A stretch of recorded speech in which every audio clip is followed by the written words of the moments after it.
So welcome to session 3. Hope you all have had a good week. And I know several of you have said that you did a lot of shooting during the week and had a hard time narrowing your 2 to 4 images down. So that's a good thing, though, that you've been out shooting and experimenting and playing. So for this session, Morag is going to give a presentation on creating mood through movement, color, texture, and exposure. And she will also be sharing a lot of different examples of images that fit those different moods for you to see.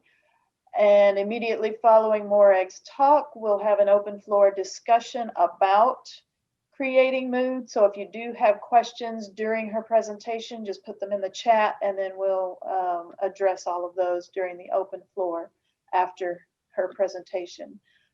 Then we're going to move into the sharing of your first sets of images. And we ask that you tell us about your images and how they relate to the project or the prompt that you have chosen. And just remember to keep your presentation to 3 minutes, and then we'll have 3 to 4 minutes of open discussion after each of your images. And we do want to encourage all of you to comment on each other's work as well. So, you know, it doesn't have to be just that Kaisa Morag and I are commenting on everybody's images. We want to have each of you share your own thoughts about each other's work as well. So don't be shy to jump in there with a comment after someone presents their images.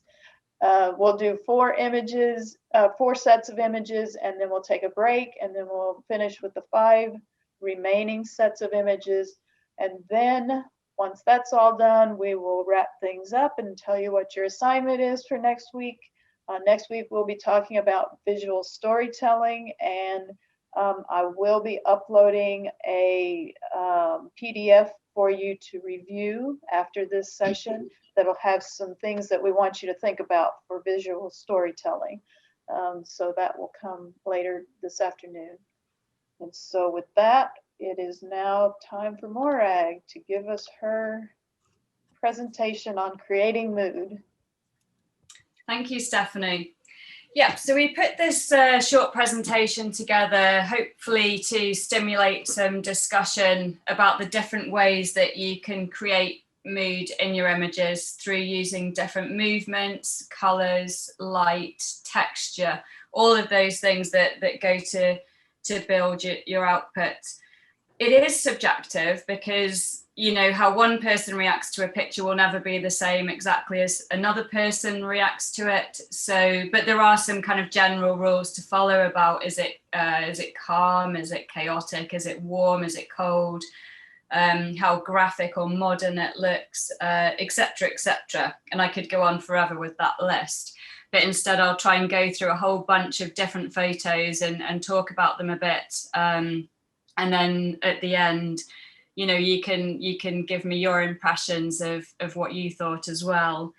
And I think it's a really good time to mention, it also carries on from what Kaisa spoke about last week in terms of technique, that it's really important not to be a passenger when you're creating your images. Everything should be in there because you've put it in there. Even though you might be really lost in the mood and the moment and connected with a place, you should still be really curating what goes into that shot, both in terms of the color, the light, the content, the texture, and the composition.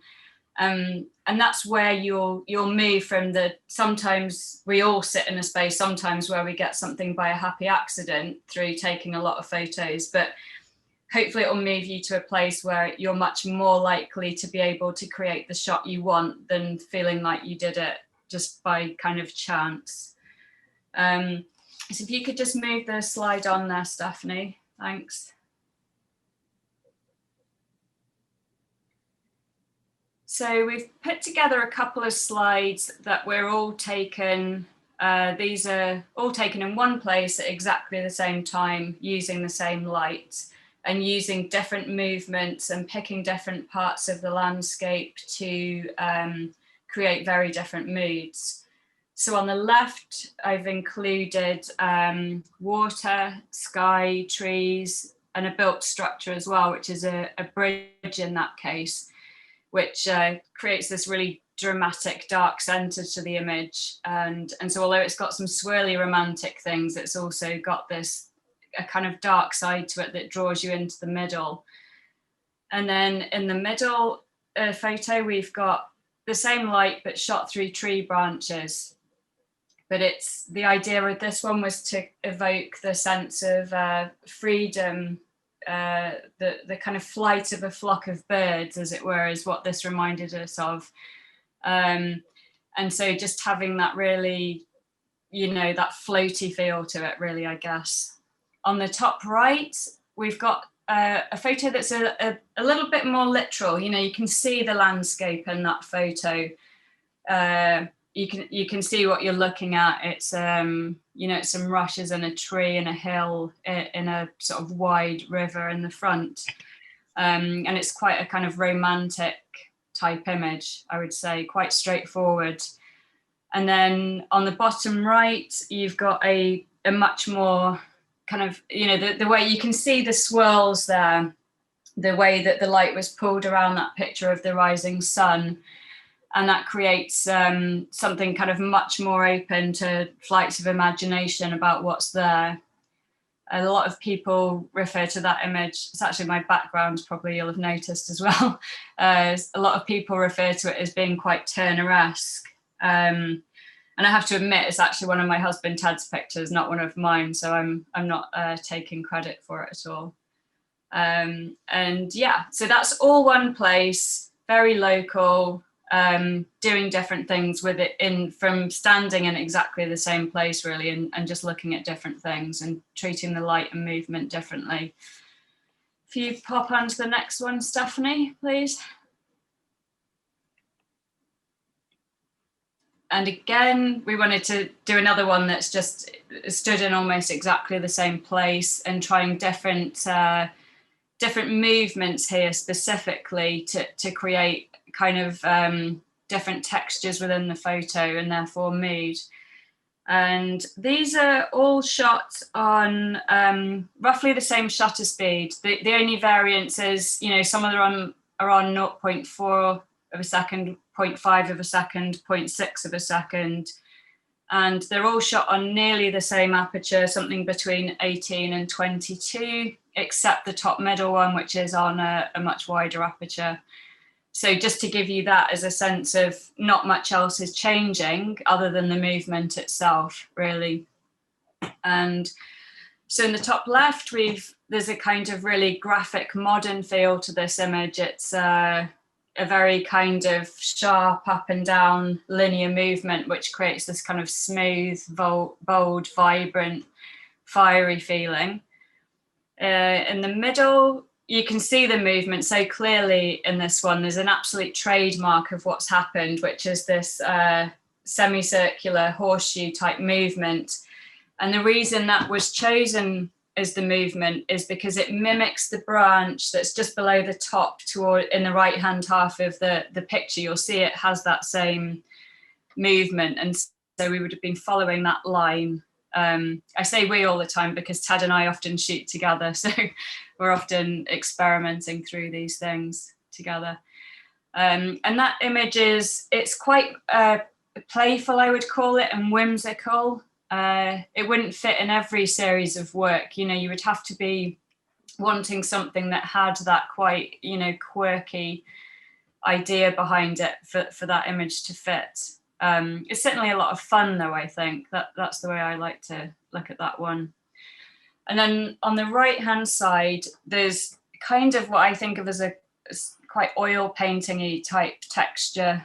And you can see, I encourage people always to look for the trademarks of the movement in the pictures. If you can hone in on an area, especially where you've got some bright white, that will tell you what the movement was if you're curious.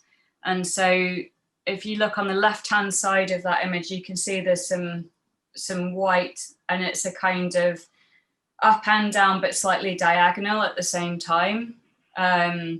you know, so that's created this kind of painterly feel as well. And of course, when you get this presentation later, if it's not 100% clear now, you can go back and look at it and pick out these movements later on as well. In the bottom left, we have the technique where you stay still for a moment and then move. And that gives you a sense of the shape of the forest and the understory, the forest floor, and then drags the light up through it, which creates a different feel again. Semi-realistic, but completely abstract at the same time. And then the bottom middle is, you know, much more pastel-y type picture. It's softer, it's calmer, it's quieter. So even with that same light that's so sort of vibrant and pulsing from the other pictures, there's a completely different feel by changing the movement here. And again, you can see if you follow the traces, there's a little, just to the right of the tree trunk in the middle, about 2/3 of the way up, there's a little funny up and down hook type movement being employed there. And then the one on the right is a kind of, it's almost a combination between the top right type movement and the pastel movement. And again, it creates a different sense across the image. And you could do another 20 different types of image and a movement here. This is just to show you just a small part of the range that's possible. Oh, and I just wanted to say as well, you'll note the exposure on those as well, you know, whether the trees are completely silhouetted or not, that also adds a different element to the image. The next one, please, Stephanie. So a few more trees. These aren't all from the same place this time, but just to show the difference between, on the right-hand side here, we've got quite kind of flat images, I would call them, but they work on texture, tone, shapes, the color, and you know, building those elements in, and again, very different feels. The bottom one has a further background behind the trees, creating that upper line, which, you know, tells a very different story to the one above it, where you're only seeing the trees, but you are getting a sense of the tree tops as well there. So you have the sense of being in a forest and looking out to the light above through the canopy. Whereas on the left-hand side, we have using a forest ride, the kind of gaps in the forest we have here, to really lead you into a picture and draw you into that light right at the back. You know, it's a really interesting thing to look at, well, wherever you're shooting really, but particularly in trees, if you can find paths and avenues through and guide people towards the light, it can be really interesting. And on the bottom left, we have you know, the path there, which, you know, leads you right through that picture and into somewhere in the distance that we're kind of not sure about, and that stays open to the imagination. And in the middle, we included this one. It's completely abstract, but it is trees again. And this is just to show you, I'm sure you've all noticed if you've been taking ICM images of trees for any length of time, that what can look like a fairly uniform bunch of trees that all look the same color in a stand, if they're the same type, when you start using ICM techniques and you start dragging that light around, you suddenly find there's a whole wealth of color in those trees that the naked eye just doesn't perceive or register. And once you can start working out where that will come into play if you're shooting, that's also really interesting to explore. The next slide, please, Stephanie.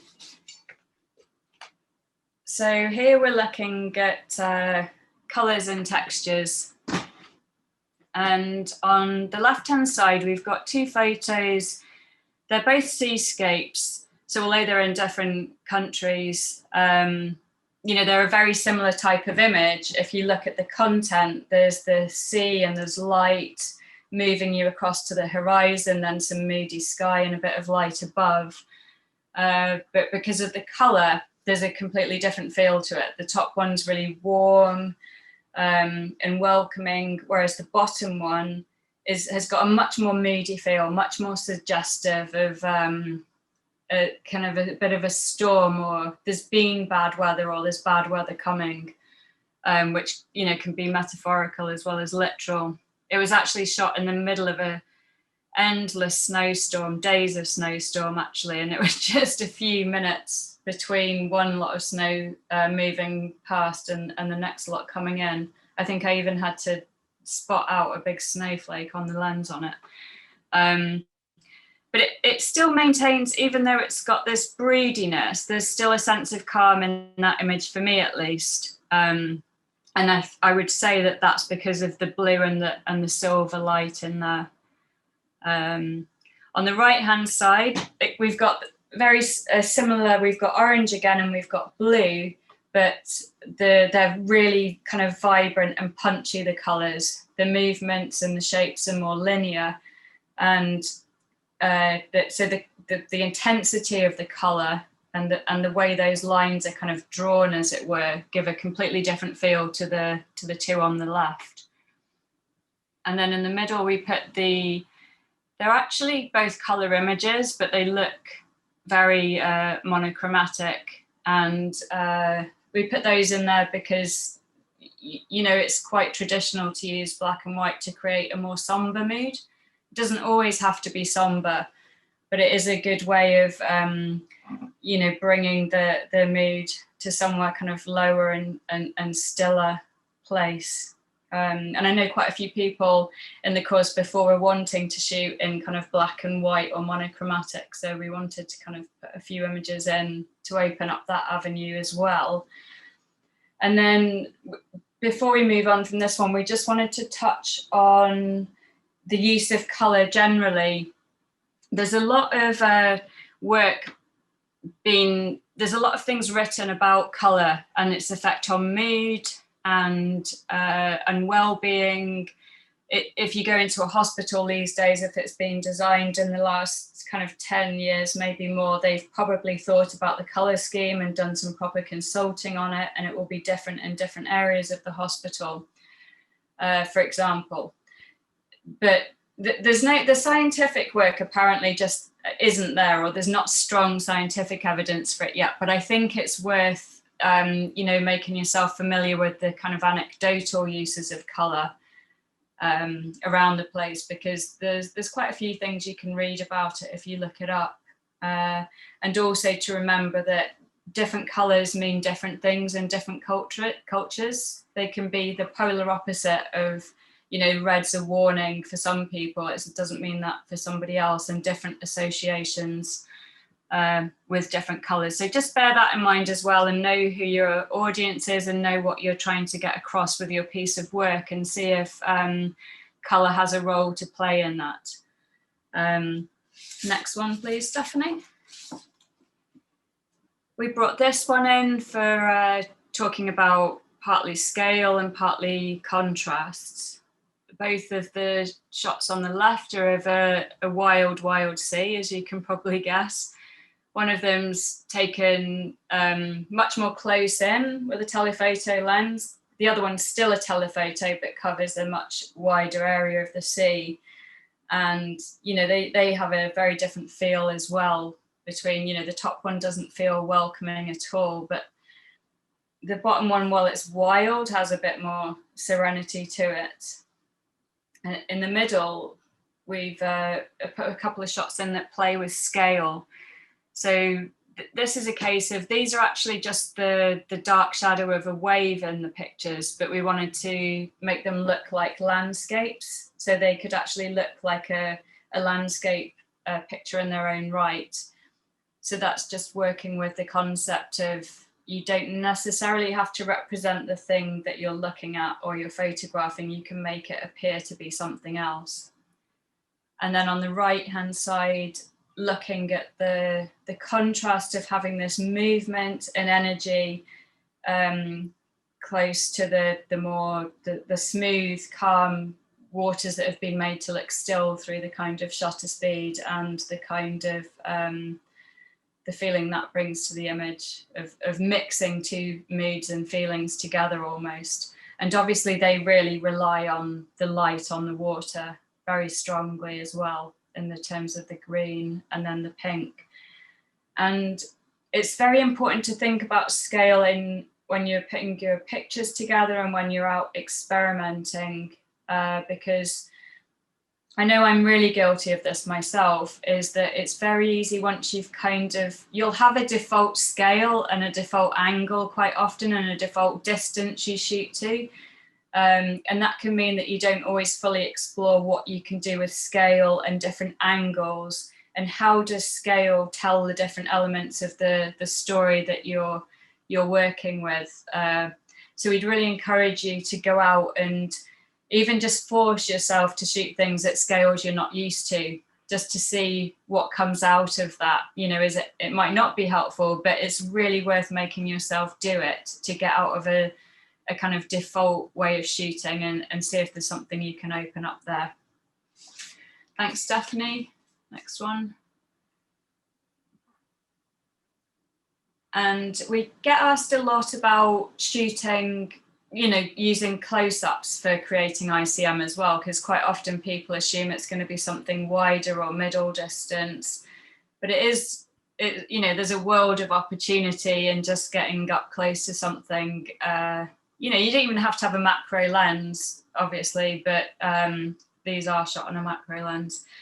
And nothing you see here, I think, is bigger than your two hands put together. Some of it is much more like the size of something you'd hold in one hand. So on the top left, we're playing with the highlights that you so often try to get out of a picture because they can be really inconvenient and they can ruin things. But on the right day, in the right situation, and playing with the exposure as well, you can make those really work for you by drawing these chaotic little lines across an image with them. That gives this real sense of busyness and energy. And then, so that is just, if I probably said it already, but that's just shooting normal water, but in the middle of the day probably, and underexposing, so the water turns black and you just capture those highlights, hopefully without blowing them too much. There may just be one little blown bit in the middle of that that's very bright. And then the bottom left here is just working with coloured stones through water. And it gives this kind of, the way the movement's been used there gives a look almost of a cave painting. So that's just looking out for the contrast really between that black shadowy area on the rock and the coloured rock. And then you can see there's a little bit of elements of the surface of the water and the movement of the water working with you as well there, to create that kind of texture. The middle one is, you know, the image to me is reminiscent of a kind of tempest or storm, but it's actually just a really tiny part of, on a really small stream in Scotland, of water flowing over moss into it. And you see where there's a kind of drop, the round trace of the droplets hitting the water and in the lower part of the image there. And just, you can see the movement again, this swirl that kind of follows the water and the moss and pulls the light around. And also there's quite a lot of texture in that photo. It's one of the sharpening when you're processing your ICM images is a really, it makes a huge difference to the feel of your image, whether you do it through sharpening or clarity or texture. We're always getting new tools for it, I think. This one has got quite a lot of sharpening on it, which isn't something I would usually do, but in this case, I felt like it really pulled everything out that I wanted to see. And it might have lost that slightly if I'd have gone with a much softer or no sharpening at all.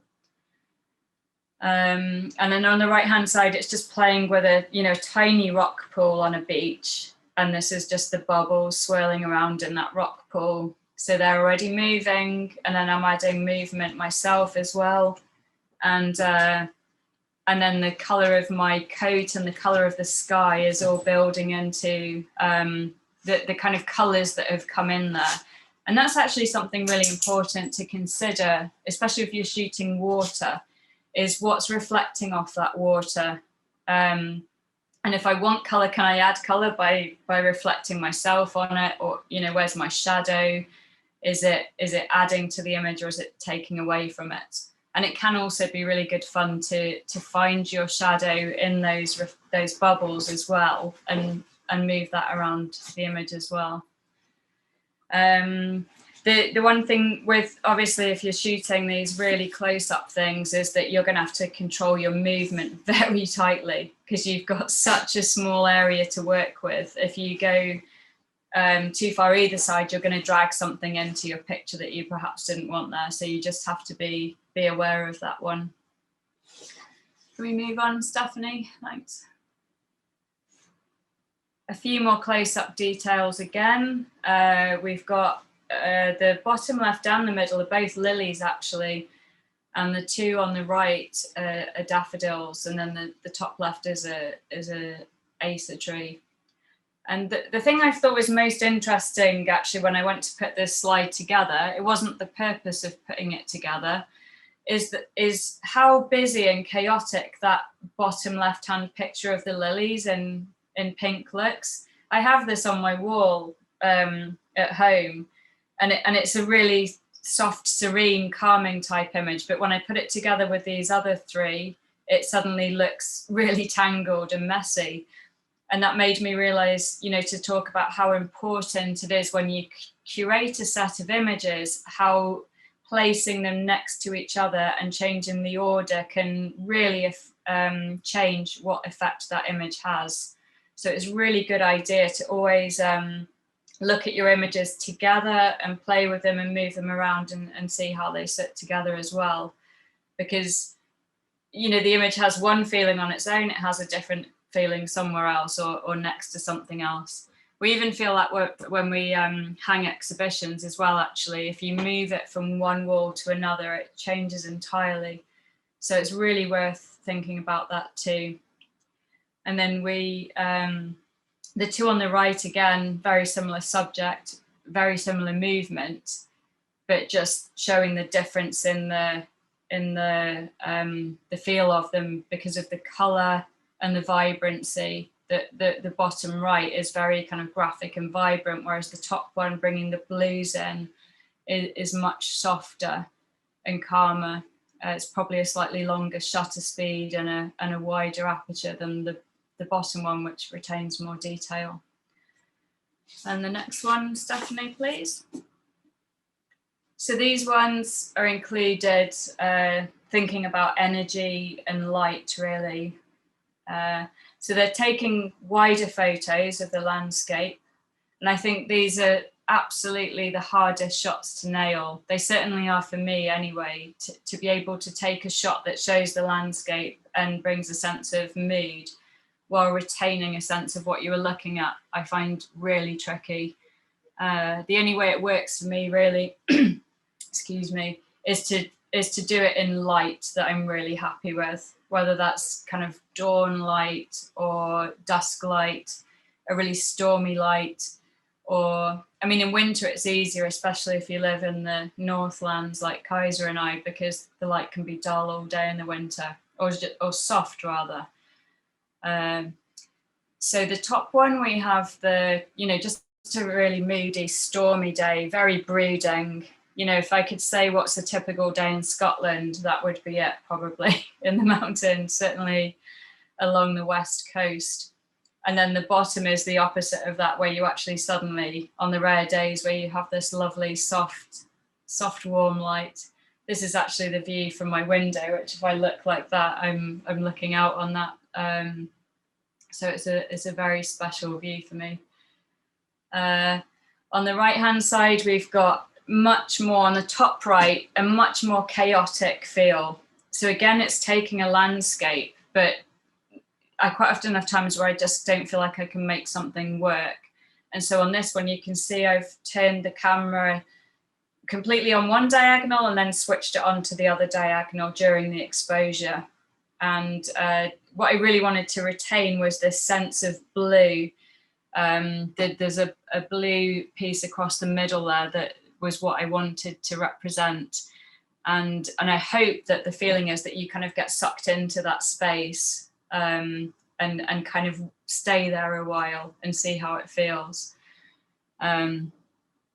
And that's actually something really important to mention just overall with composition is you do want someone to stay in your photo, to draw them in and keep them there.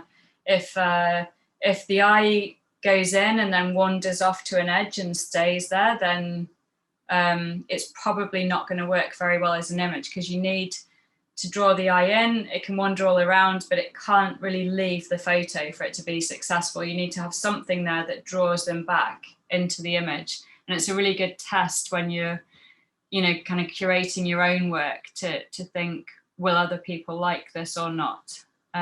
It's quite a subconscious thing, but it does work if you look at it. And then the bottom one is just, again, it is a landscape, but it's way more kind of abstract, and it could be any number of things. So we just included that one as well. The next one, Stephanie. So this one is just about what can a human bring? How do you bring the scale and the story with the human? And I love it. I didn't used to love it at all. I was always trying to get my scenes empty and not have people in there. And then as soon as I started having people in them, I'm like, quite often want someone in there. To me, you have to think about how and where you place them. What parts of them can you see? Are they kind of a solid object, or on the right hand side, much more ghostly, but your eye actually kind of fills the spaces in of what you can't see. What's the direction of travel? Where are they going? Are they walking into the photo? Are they walking out of it? Are they looking into the space that you're representing or out of it? Do they look like they belong there? Or do they seem lost and lonely? It's just a great way of sparking off the imagination, really, and adding another element to the story. And of course, when you're looking, Kaiser will bring this up as well in the visual storytelling next week. Can it tell part of your story for you, adding humans at times? And the next one, Stephanie, please. I think this might be the last one. You get a break from me in a minute. So this is just, I don't shoot urban stuff a lot, but I notice, obviously Randy does, and Ada as well, has got some great urban work, and Kathy is not here, and I hope I haven't forgotten anyone there that's been putting urban ones in. But you can bring this huge amount of energy and dynamism through shooting in towns and cities. It's not something I do very often, but I do enjoy it when I do, being able to bring this color and this speed and the text, and just having that real sense of vibrancy. Shooting from a moving car there, the bottom right square. I think you might hear more about that. Kai's already mentioned it, didn't she? But it's not to be sniffed at. And then something a bit softer and easier on the eye, maybe in the middle, by just shooting geometric shapes that was in a kind of marble type pavement arrangement. But then, having looked at Randy's the other week as well, he's got a really different feel as well that he brings to his urban images. He's got the people in there with a scale and a much kind of calmer feeling as well. So there's all sorts of options there. And I thought it's probably worth as well just mentioning, this idea of, do you want them to be aesthetically pleasing? Because it depends on the subject matter you're working with and the story you're trying to tell. For instance, in my project this time, if I stay on the same lines, I might want them to be a bit more disjointed and not comfortable to look at, because I'm telling a story that is kind of disconnection. And so it would be kind of strange to tell a disconnection story with really aesthetically pleasing images. It might have the opposite effect to what I'm hoping for. So that's something I've certainly got to consider, and something for you guys to consider as well going forward. I think that's it now. I think we've got an open floor on any questions whatsoever you have, whether it's specifics about that presentation or the images you saw, or if you have different reactions than the ones I was sort of assigning myself to some of those images, anything we didn't cover, you know, is there something you think you want to bring to the mood of your photos that we haven't spoken about, for example? Anything you like, really. You've got time now and space to pop those questions out there. Randy did have a question about these two images on the left-hand side. Yeah. Yeah, I think I was bothering everybody during the presentation. Sorry about that. But the ones on the left, so compared to the ones on the right, you know, what kind of movement? Could the ones on the right seem like a straight sweep, left to right, maybe, or right to left? Yeah, yeah. Yeah, are you asking just the difference? Sorry, Randy. Yeah, and the movement. Yeah. I mean, it'll probably be a much more abrupt movement on the right-hand side. They're both horizontal. You can tell that because of the horizons. You know, the horizons are straight, and I don't think I had to straighten them, although I often do. Not because I wanted them to be wonky, but because I just don't keep things straight. So it's more likely to be that the shutter speed was a bit different. I can go away and check that for you if you want. Obviously the light is different. And I think if you look really closely on the bottom left one, you can see there's a slight diagonal pull on that movement as well. Although obviously they're all of the sea. So the other thing is that the sea is doing its own movement in all of them. Mm-hmm. So you've got what I do and then what the sea is doing. And the sea is rarely doing the same thing twice, if that makes sense. So you've got multiple things at play. They're pretty much straight, all of them, straight sideways, except for the one where you can see the slight shift. So then, yeah, you're relying on the texture and not just the texture, the contrast in the waves as well. Where are the shadows sitting on the water? You can see that particularly not so much in the bottom right because I've smoothed them out probably with a longer exposure. So it's all of those things combined, and I would probably have played through with 20 different ways of trying to capture them to work out what would work best with the way the waves were moving and the way the light was hitting the water. I have two follow-up questions if I could, or you want to go to someone else? Well, can I just say something? I was wondering, do you think maybe part of the difference too with the images on the left compared to the ones on the right would be maybe a very quick type of movement, and then maybe the ones on the left would be a longer movement? Yeah, it's probably slightly more abrupt, I would say, the ones on the right. Although I've got a feeling the one on the bottom right is a longer shutter and not much movement, if that makes sense. Just a little movement. So that one may just have, because obviously if you move quickly with a long shutter, it has a very different effect, doesn't it, to if you move quickly on a shorter one. Yeah. I'd have to go away and actually just pull the shutter speeds out. I can do that and put them in the forum for you if you like. But I would say what's definitely saying as a general rule is exactly right, that you do get these much more linear graphic images from a shorter movement, sort of faster movement rather. Okay. Faster movement. What? Shorter time and faster movement. Yeah, exactly. Sorry. Did you want to do your follow-ups quickly, Randy? Sorry, we will get around everyone. Sure. So, are you ever playing with color balance before you're shooting? No, never ever. Always. The only time I've ever changed my color balance is if I go to shoot the night sky. I have it set on cloudy, and it never occurs to me to change it. Never ever. Interesting. Okay. But that doesn't mean you can't. It's just like I was saying about having that default thing that you go to in the way you shoot. That's my default thing. Maybe I should look at it more often. But if you are shooting raw files, it doesn't play so much, importance at all, because you can all do it in post-processing.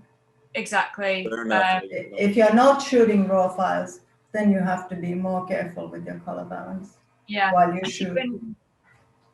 Yeah, sorry, I was just going to say, even my JPEG reviews that come in the LCD are set to no adjustments as well. So I just see those, they don't even have an element of processing to tell me what I'm getting either. So then one final question I'll Yeah. get out of everybody's way. So last week, Kaisa said one of the first things she looks for is contrast in tone or color, or maybe light and color. And so are you looking also at that in how contrasty the scene is when you're trying to set a mood? Because the flower ones on the bottom left that you said you had on your wall, that was strong contrast and it looks like chaotic and an intense movement. But then the flowers on the right would have had very little contrast at that scene. And so are you looking at that or consciously or unconsciously?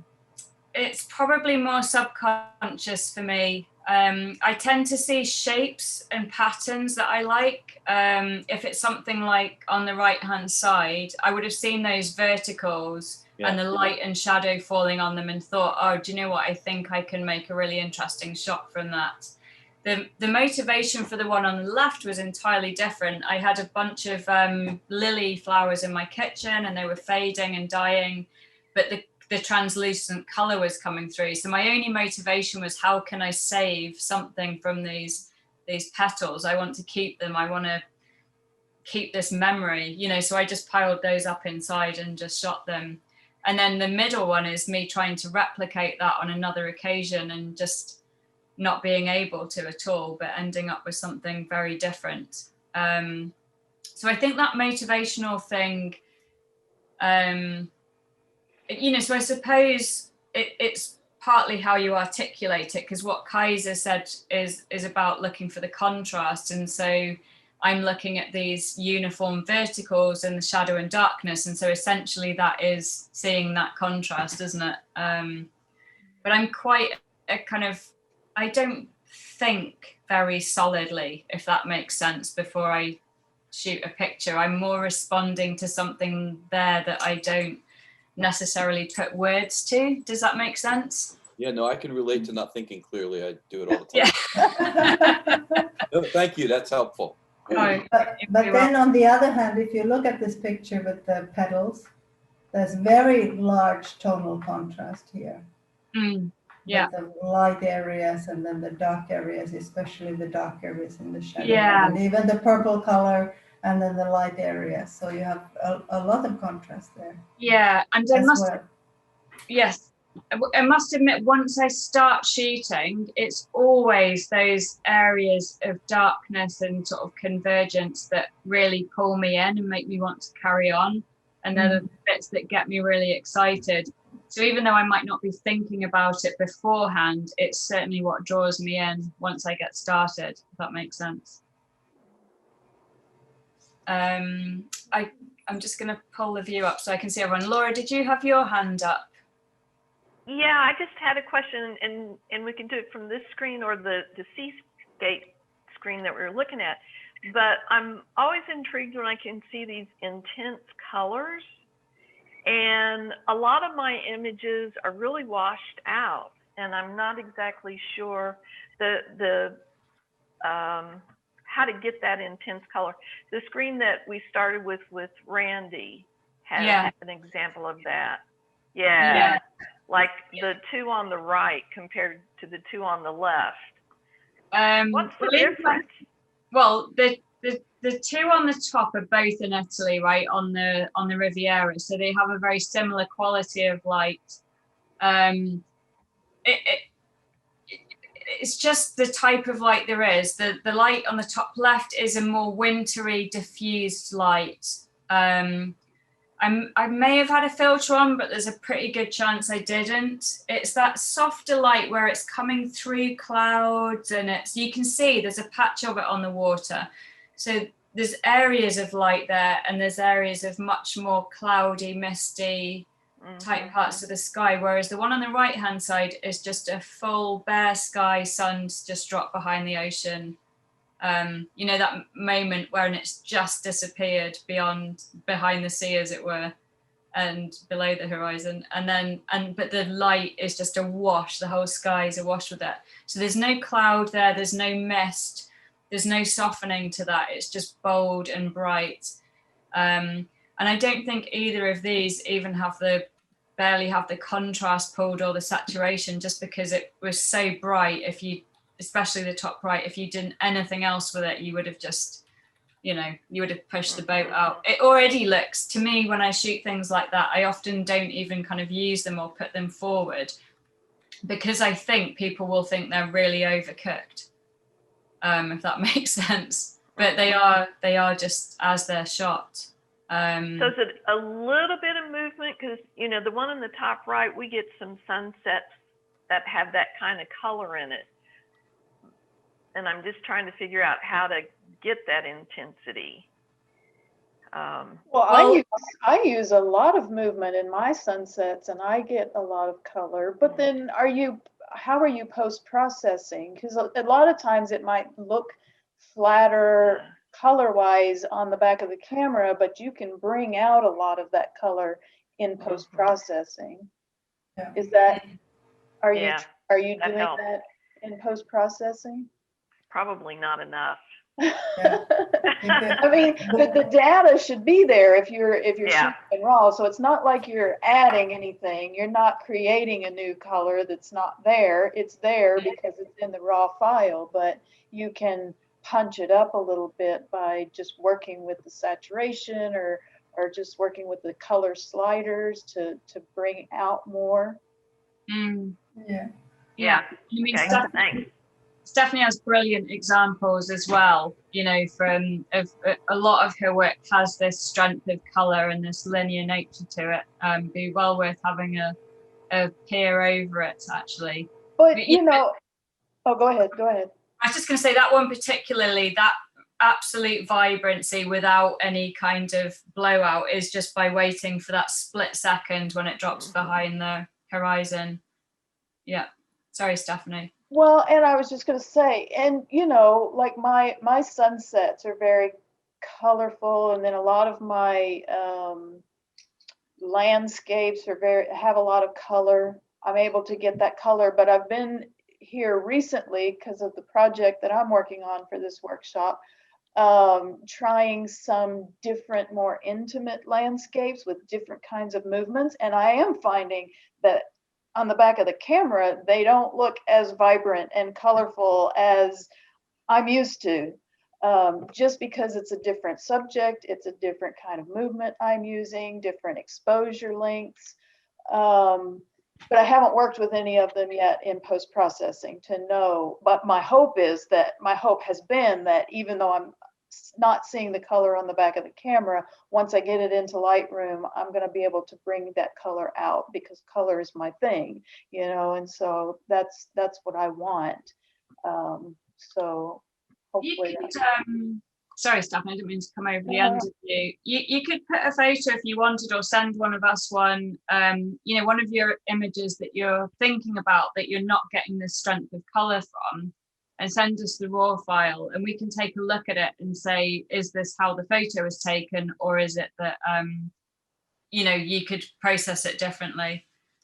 I've just had a little friendly warning from Kaiser that maybe my time is up. Did anyone else have any last quick questions on that, or we could? I have a question if there's time. The shot that you had where it was almost like trees and then those curlicue movements, how did you keep the tree more in focus and have that intense movement around it? Gosh, I mean, the one with the horseshoe type thing, is it? Yeah. The little semicircle. I think because we were mimicking the shape of the tree and not the shape of the branch on the tree and not moving too much. And it's light on leaves bouncing around there as well, rather than solid objects, if that makes sense. So it might well have been that the leaves are moving. Sorry, carry on. That top little one, yeah. So you were not moving that much, you're saying? Not much. You can see it's just a really tiny movement there, just it's not a big sweeping movement. It's just more or less like this. So the tree is staying pretty solid. Kaiser's wants to add, sorry. And because the tree trunk is black, it's underexposed, so there's such a big contrast between the light and the black tree trunk. So the tree would need much more exposure in order to have that also in motion. So because the tree gets a lot less exposure than it would actually need, it stays still. Yeah. Whereas the branches with the light, they start moving. Yeah, and even if there was some movement on the texture of the tree, you wouldn't see it because it's so dark as well, I think. Okay, thanks. Did anybody else have any questions? I have a quick question. Can you go back one to where the center orange flower was with the purple flowers? I'm kind of drawn to the one in the middle. I think it's got a very pleasing kind of color balance and kind of warm, inviting textures, etc. To what extent is the composition taken in consideration with some of these images? 100%, really, especially that middle one there. And I don't know if it's cropped or not. I'd need to go back and look, you know, where that line is placed. And it could be argued it's not in exactly the right place, but the flow of the bend of that line that reflects the flow of the petal on top, you know, it's really important. It's not easy to get right. You know, there's a lot of trial and error goes into that as well. And a lot of reframing and making sure that I'm only including what I want to in that shot. And then because it's flower petals and they're off the plant, I can obviously move them around a little bit if I need to as well.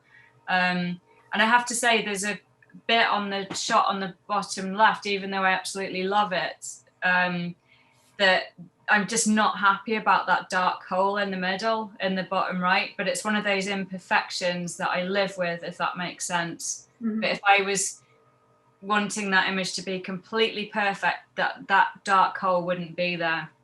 And if I was more into Photoshop, I could easily put another lit petal there, but you know, I just leave it as it is and live with it.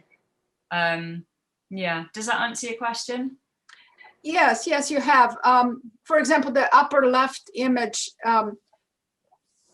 you know, it's kind of busy and it's got a really contrasty light spots and the darker areas. And you know, what would make you want to choose that particular image for presentation? I mean, it definitely captures different field than the other 3 or 4. Probably just if I wanted to be slightly unsettling, if that makes sense. Yeah. And it depends what scale it's at as well. They can look really jumpy as a thumbnail like this, whereas if you saw, and like the lilies looks a little bit niggly here as well, but if you just saw that one image on its own on a full size, it might have a completely different feeling. Right. But as it stands and as it looks there, it would be if it was something I wanted to be slightly unsettling with. It is nice. Sorry, did somebody else say something? No, I couldn't hear Iveta. where it came from. Yes, what size actually is for this lily's image? What size? What was the size? I mean, I've got it as a 1.5 meters, 2 meters print, but the actual size of what I was shooting is like this. It's just a handful of a bunch of lily out of a standard lily bouquet that you get for your house, and then take all the petals off and put them on the floor. It's just a little pile like this. Yeah. Okay, I probably better close up or I'll be in trouble. But we can carry on any of these conversations in the forum. If you go back and look over the slideshow again, it brings up new questions. Just feel free to ping me a message or ask out. Put it to the floor in the forum later. Yeah. Yep. Great.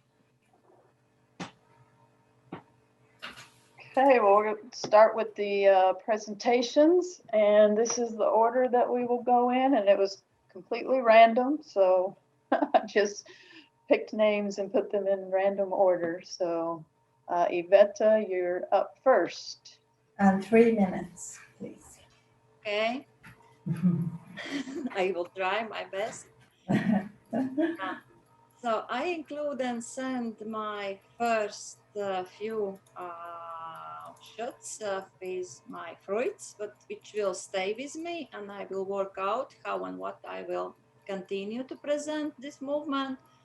And in the beginning, it was very difficult for me how to balance exactly textures, like what is as fundament and fruit. And as you can see in here, there is a lot of textures from my point of view currently. But okay, it was such one image, and I therefore include. But I like a lot this light, how it's light coming into our image. Then for sure, for me, banana and this light sparkling trails, I really enjoy. I'm probably not very satisfied within this image about frame, and this is something what I know that I'm struggling a lot. Do I have to include always full size or full body of my object subject, but as this movement shape, and it is done within one shot. It's not multi-exposure in this time. This is something very special for me, because normally I'm doing a lot of multi-exposures, but here I just used a bit longer time. Then there is mango.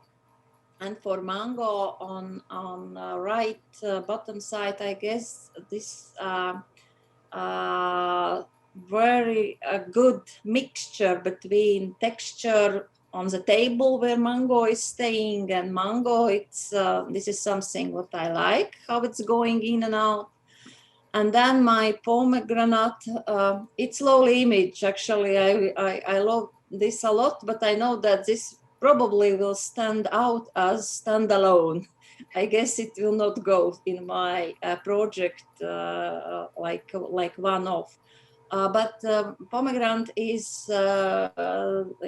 this is standing on my painting. Actually, I find by tonality color, which is from my point of view good as contrasting for this, and I put on and shoot. And I really like also shadow, which actually it's on window. It's normal daily sunny daily light coming in my kitchen, and I did this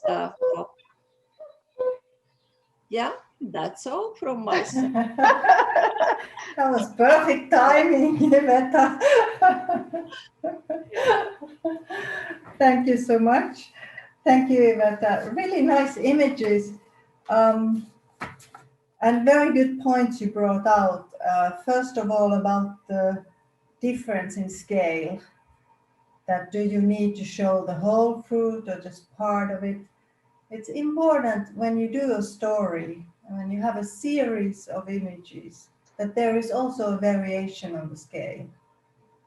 And when you get working further on your theme and you get more images, you will see what probably is the prevailing scale, and do you have more of the so-called long shots and some close-ups, or vice versa. But it makes the whole series more interesting if you have versatility in the scale there.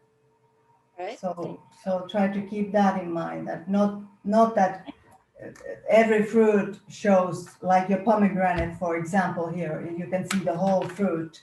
If you had 7 or 8 of the same, a banana, a pear, an orange, and a pomegranate, etc., it would become quite boring. Actually, after you have seen one, you have seen them all. But when you do have a variation, then it makes it much more interesting.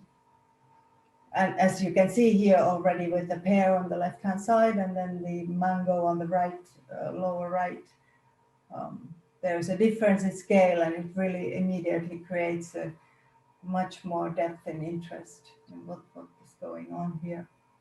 I really like the pear shot with the movement and the light, as you were saying. It's really good. What comes to the pomegranate shot itself, it's really interesting and it has a nice light, but then again, you might want to, as you are working further, you might want to decide what is the style that you're going to carry on. Because if you mix the pear shot and the pomegranate, which are completely two different styles here, then it will probably not be a harmonious series. So you might want to think, which one am I going to choose? And the pomegranate at the moment, in comparison with these three beside that one, looks a little bit more over-processed in post-processing. But if you have all of the images of the same style as you have the pomegranate now, then they might work very nicely all together. Well, and something too with the pomegranate image is that the lines are harder. You know, it's much more of it's crisper, and the other three are kind of more ethereal and soft. So there's that kind of contrast between those as well, that maybe it doesn't fit with the others as well. But remember also, all of you, that what you show us today, it may be that none of these images will be in your final series. They don't need to be. This is a process. It may be that all of them are, but maybe none of them are. It's a process and it develops, and then you will see what the end outcome is. So don't worry if what we see now is something that you are not the most happy with. The process goes on. Actually, this was exactly the most difficult to find and to work out this style. Yeah, so because you can do quite sharp and you can very smoothly, and then suddenly this pomegranate shoot out. Yeah, so Yeah. Yeah. But if we think of the prompt you had with the Kandinsky's paintings, I think the pomegranate is quite close actually to that style. Actually, yes. Yeah, so maybe it's a bit over processed. Maybe if it was a little softer, something in between the pear and the pomegranate, if you find something in between those two, that may be the closest to Kandinsky's style and the prompt you had, but it doesn't mean that you have to have exactly the same style of images in your series as what your prompt was. Your prompt was something to inspire you to get working, but it doesn't mean that you have to try to copy what he was doing. Yeah, thank you. Great. I think one thing I just want to add, going back for 2 seconds, is one thing that didn't occur to me is, but when you're working with something this close, you know, whether you move a 1/4 inch up or down or right, it's going to have a dramatic effect on the resulting image, as opposed to, you know, when I'm shooting buildings from across a river, you know, if I step left, it's really probably not going to change a lot. True. Yeah. Good point. It's a really good point. Yeah. Yeah. Yes, especially for me, this is something really challenging because I didn't have any big experience in close-ups and in ICM. But right now, I really try to challenge myself to do and to really see this difference. I'm glad to hear that, because this is what this workshop is all about, is to get out of the box. It's really good. Great. Thank you. Thank you, Iveta. We have Laura next. So, Go ahead, Laura. okay. Yeah, these are what I would consider safe images. And I think I'm on the boundary between going from safe to more experimental. I think the colors for me represent what's out here in the desert. And I'm just really working on trying to find my point of view and really connect deeper with the desert, and perhaps connect with, I'm just going to call it ancient, whatever was here before. So I'm not exactly sure where the project is going to go, but before I did these shots, I took a lot of time looking at Pinterest and just did some things. And when I went out, as I was doing some shots, some images appeared. It was kind of like this is a painting of something, even though it was a building or something else. And so I just see using my imagination more, and just not sure where it's going to go from here. Well, I think these two work really well together, actually, because the color of the one on the right, you can see it in the one on the left, you know, to the left side of that image. So that ties them together for me. And I think, is this like an agave plant or something? Mm-hmm. Yeah. I can see that, which makes it really interesting because you can tell what it is, but it's still very abstract and playful, even though it is a little bit moody because it's darker. Mm-hmm. But I think it's really a very interesting image. And then the one on the right, I really like the way that wisp of greenish yellow comes up out of, you know, the bottom. It's really intriguing to me. I like them both. I think you're on a good path. Just get out and experiment with more of this, I think. Mm-hmm. And as you do it and you shoot more, and as you do more of it, I think it'll start to come together. You'll start to see things correlate with each other. Go ahead. Sorry, no, I didn't. I thought you'd stopped. I was just going to ask Laura, how are you writing down in your journal? Are you taking a notebook out and writing thoughts down? Yeah. Yeah, okay. And it's like the things I'm starting to learn about the desert and what's here is very interesting. Yeah. So I think that's going to inform things, yeah. Especially coming up with my list of words. Mm-hmm. Yeah, I think that the beautiful pictures, and if you keep doing that, it'll come together. I think Kaiser's wanting to say something. Yes, you talked about earlier about the color, the vibrancy. I think you have a bit of a post-processing problem here with both of these images, especially the left one. Mm-hmm. Of course, it's nice, it has nice atmosphere, and it can be as it is, but just looking at it, I have a feeling that there's a much more potential to get more brightness into it, mm-hmm. more spark into it, just with the post-processing part. So just adjusting the exposure, it may be all that it needs. I would need to see the file, but as Morag was suggesting, if we get the files, we can see. Yeah, I'd love to try that, because I think there might be things hidden in there that I just can't get to yet. Especially the brown color you have here on the left-hand side, you could spark it up a much more. And you can bring up very small things that you need to do. You can bring up the shadows, and sometimes when you use the shadow slider, that was hard to say, sorry. You can, as you're bringing that up, you'll see things start to emerge that you didn't know were there.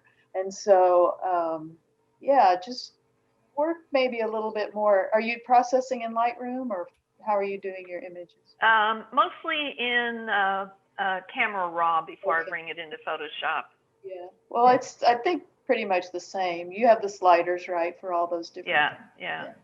So really important that you just go wild with the sliders. Just put them 100% here and 100% there and play around with them so you really see what the effect is.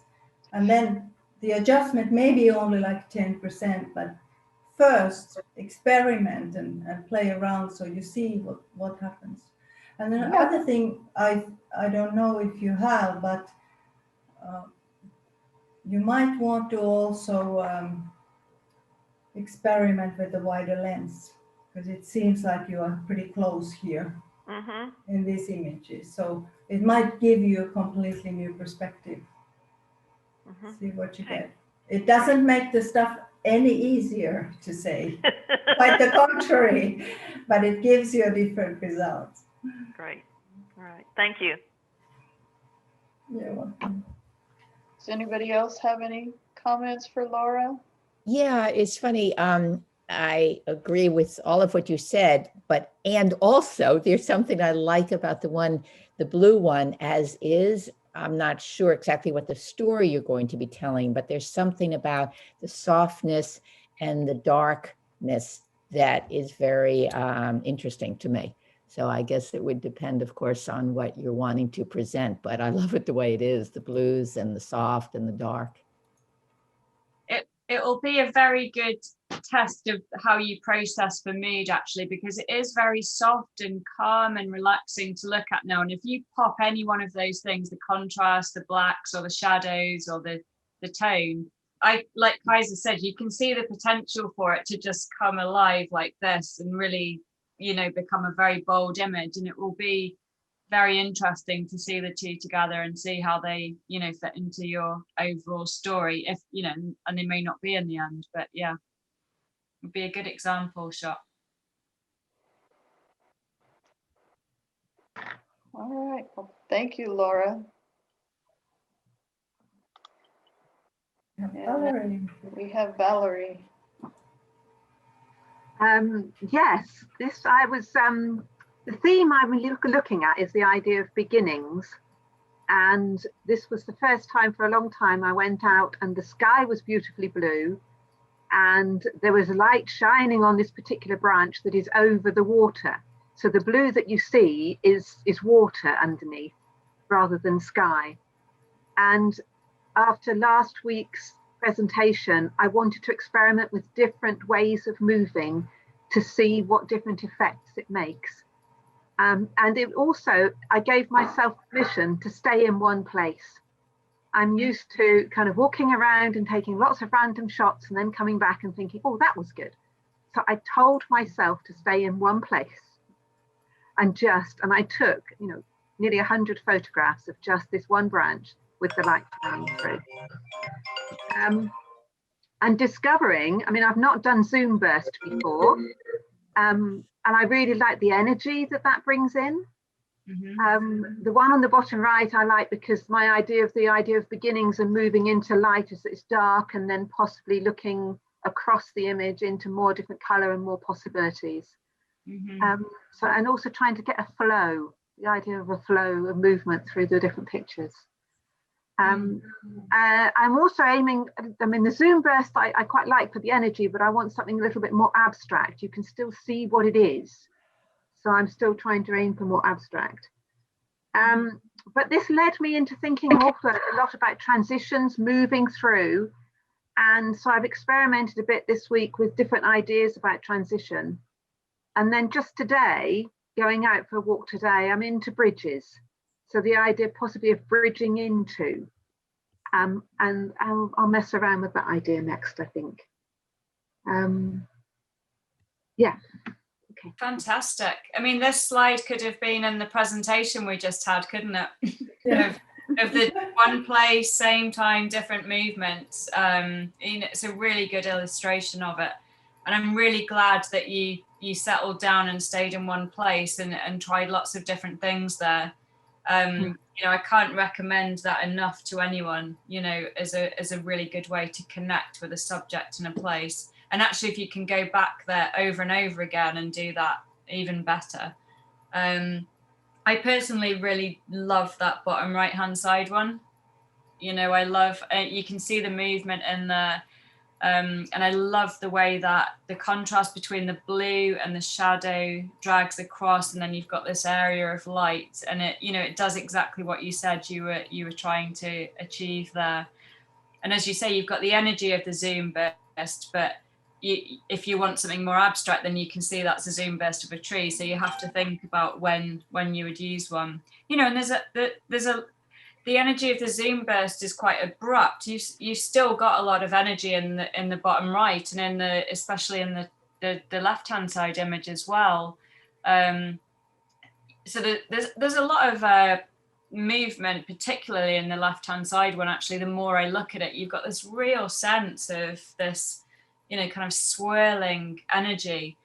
So I would definitely play with those a bit more. And now you're working on bridges as well. So you're already thinking about this thing of how you're going to move through this series. I think it's really good, a really good set to start from. Does anyone else, what does everybody else think? Any comments? Can I just say something about the zoom burst? The zoom burst, were you hand holding when you did that? Or? Oh, yeah. Okay. So something that I do when I do zoom bursts, and I've actually started doing a lot more of them, but just rather than trying to hold the camera still and zoom, which gives you those very linear lines, move the camera and zoom at the same time.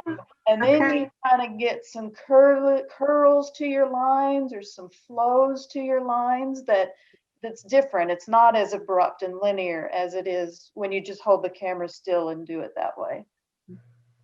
Yeah, and for the other thing that I've done for the first time is I actually put an ND filter on, as you advised. And my goodness, what a difference it makes in terms of the scope and the color that you can get and the range of light. So yeah. So and then you can also experiment not zooming full range, but zoom only a little bit. And see what difference in terms of energy that makes. And does it calm the image down, or what makes the image more busy? If you do the full range, it brings, of course, more movement and it makes it more busy than if you just zoom just a little bit. So experiment with that as well. Okay. I'm sorry to interrupt. Can you hear me? Yep. Yeah. I somehow lost the whole screen, so I'm going to log out and get back in, okay? Okay, sure. Okay. Sorry about that. No worries. Just can comment that I really like how this zoom burst contrasting with three rest of images. It creates very good composition from my point. True. Yeah. That is true, yeah. You really pulled into the central point there and you come out, but you return to it. It was, yeah. And your idea, Valerie, with the bridges is wonderful in terms of telling the story from moving from your professional world across the bridge to your retirement world. I like that metaphor. And the comment earlier in the presentation that putting people in an image can help tell the story. So possibly I might have to think about people crossing the bridge. There may be someone, yeah, try that. Definitely try it. Good idea. Sounds like you know what you're doing, and I look forward to seeing you for next week as well, and see if the bridge is going to appear and whether there's people there as well. Thank you, Valerie. Thank you. Thank you. Randy. Yeah. So I was thinking about some of the same issues that Valerie just brought up, using bridges to think about moving from one phase of life to another, or from suburbs to city in my case, because what I want to talk about is sort of the color rhythms of a city.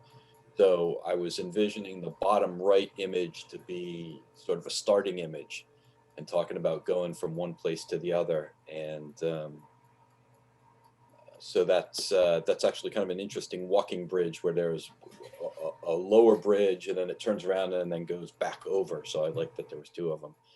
And then the other two images are just buildings in the city. And I was doing a lot of vertical sweeps, trying to find where there would be some contrast in color or light among the buildings or the facades, and just to create that sense of rhythm. And so I think, after seeing a lot of the other ones, I have a lot of ideas about maybe different movements or different colors that I can play with in some of these buildings. But it's kind of where I'm at so far. And it was really overcast and stormy weather, which is what I like to shoot in. And then unfortunately this week's looking sunny, which makes some people happy, just not me. Just have to go on the shadow side. Yeah, Right there. Thank you, Randy. This is very interesting when I see the first two, the image on the left and the one on the top.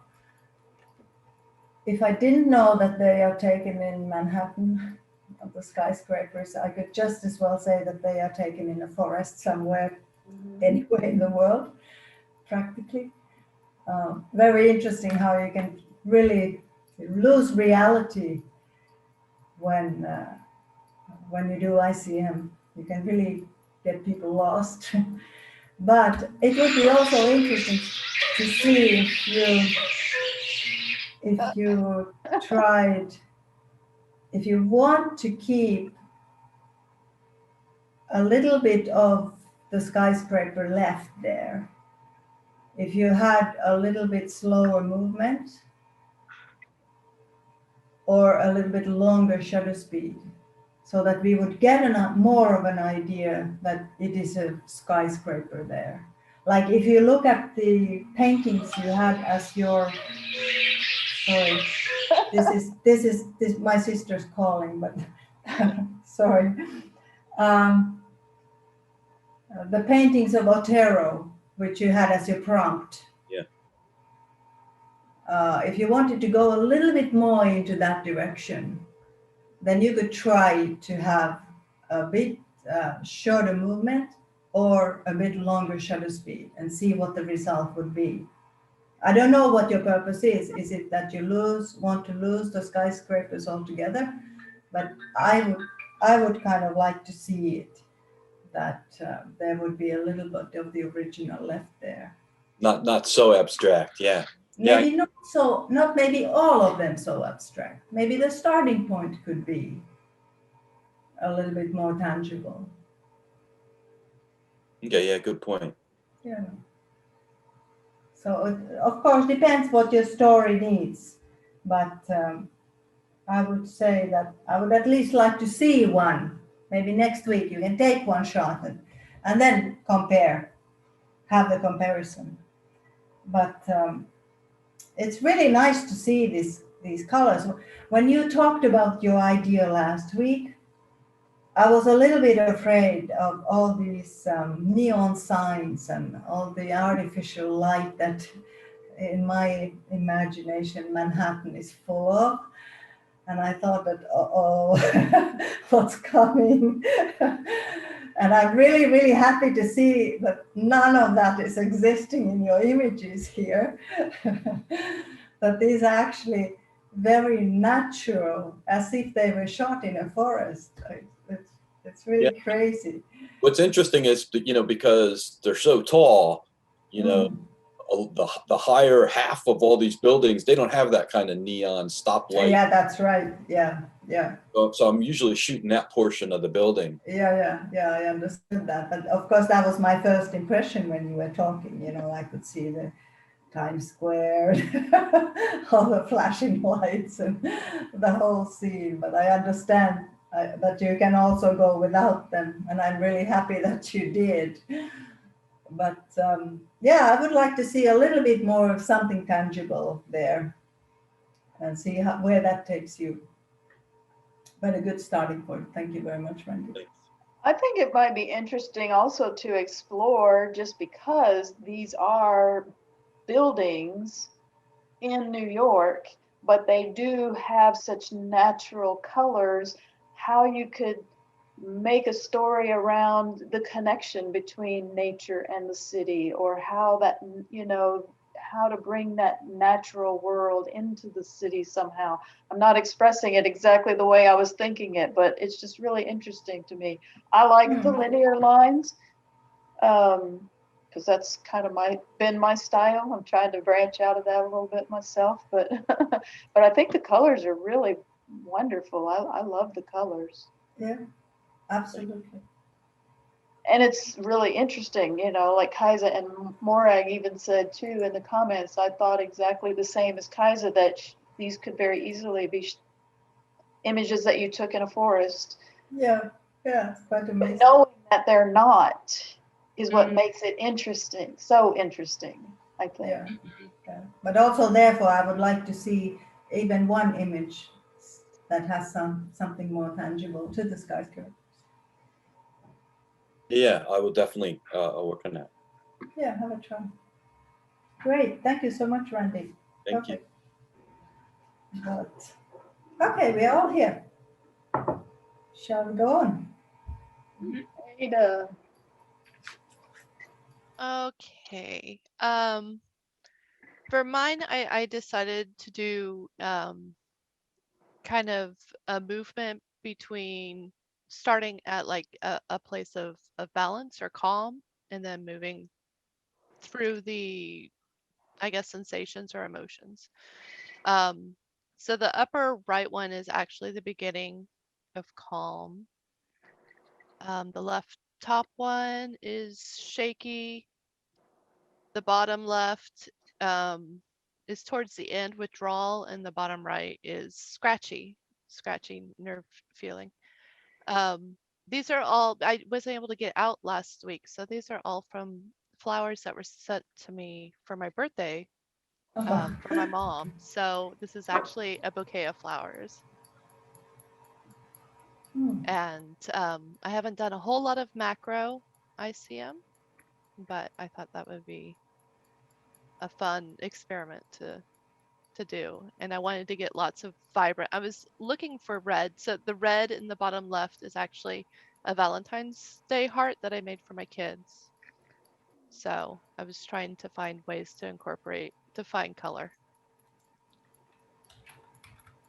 well, they're very vibrant and I love the colors. And now that you mention it, I didn't put them in the right order, sorry. And happy Oh, it's okay. belated birthday. Oh, thank you.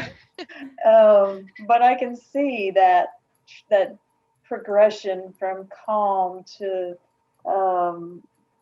being on edge, like you mentioned. So yeah, I think you did a very good job of conveying that in the images. And you know, you showed how you can take a simple subject, the same subject, and create such different images with movement using that same subject. So I think these are really interesting, and I love the colors. They're very vibrant, very bold. So it definitely will be interesting to see what you do from here if you continue with this pattern, or if you try some different things. If you're able to get out, then you probably do some different things. But and then in that case, it will be interesting if you do some new work, whether or not you use some of these images as opposed to the newer ones that you create. But I think, once you're able to get out and do some more shooting, it'll help you define more where it is that you want to go with the whole project. So, but I think these are really good. Okay. Yeah. Kaisa? Thank you. I was listening to the music that you used as a prompt, and it's a very interesting piece. It first has this very soft landing, like you have here in your opening image. But then when it comes to the, what do you call the middle part? It has a very strong rhythm, the staccato kind of rhythm. And I was wondering if you could find, or if you do want to find something like that in your series, because I find that it would very well visualize the anxiety and the overstimulation and things like that, what they are talking about in the lyrics. Right. And what you mentioned earlier in your message in the beehive. So something which Morag had in the image of the black tree on the left, and then the wave-like movement on the leaves. If you could find something like that also to incorporate in this. I think it might work very well in a series, so have a try. Okay. Yeah. And then also another thing is you have a very unified color palette here, but you might also want to think regarding your subject. Do you want to have something going from dark into light? Do you want the tonality to change? Is there something light at the end? Is there a light you're going towards? Right. So think about that. Yeah. Those are good points. Oh, can I chip in for a second? I just want to say I'm really taken with that bottom right-hand image as well. I can't articulate why. I've been sitting trying to think about it while the others have been commenting. But there's something really compelling about it for me, and I keep staring at it, and I keep going to the detail in the center of the flower there, then coming out to the petals, and then going to these verticals that appear across it. Were they from a reflection or? No. No, they. I'm trying to think. There's 3 different color flowers and 3 different types of flowers, and I was trying to get a yellow bleed over these fuchsia. So it must be reflection off of the petals. It was also kind of, I mean, I'm in Oregon, so it's always rainy, so there's going to be a little bit of, it was outside. So. Okay. Yeah. So it can just be that daylight highlight that you get from things as well. Yeah, no, I just wanted to say I'm really taken with it anyway. Maybe by next week I'll be able to say why, But also when you're working with something like this, like a bunch of flowers, you might want to use a mirror to bring light into some points or reflections. So that will bring you again another completely new layer into your images. Right. I even know a wildlife photographer who just carries tinfoil around with him for that, because it's really movable and flexible and placeable, and it can reflect the light off really well too. Yeah, take a piece of 8 by 10 cardboard and cover that with tinfoil.